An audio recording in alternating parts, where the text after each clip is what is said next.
Ayan po guys, kakaibang hayop po guys, oh. Ano kayang hayop ito? Ayan, oh. Gumagapang. Nakakatakot, no? Ayan po. Ano naman itong gagawin ng isang babae nito? Nilubog niya sa ano? Iwan ko, parang arena ata yan.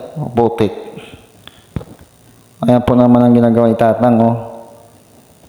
Yun, mabilis lang. Magawa sila ng pala. Ito naman kahoy, nihulog nila dyan. Alam ko na, ginagawa itong plywood. Pakikintabin po yan, o, para magpantay po. Ayan, ginagawang plywood yan eh. Mabilis lang, no? Ito naman, magpo-flooring sila sa taas ng building. Kulay brown yung semento. Parang arena na ginagawang quick-quick. Napakabilis ng ano, no? High-tech sila. Kung sa Pinas yan, mano-mano lang. Ito naman ang ano, hollow block naman ito. Malapad na hollow block, oh. Tingnan mo. Matubig pa yung semento. Hindi katulad sa atin dito sa Pinas na medyo walang tubig. Ito matubig, oh. Mahirap siguro yan ano, pag natuyo na.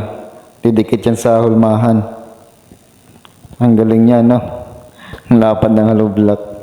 Ito naman babae, magbubuhos sila ng semento, oh. Ayan. Babae pa yung gumagawa niyan. Ang galing talaga ng ibang bansa, no?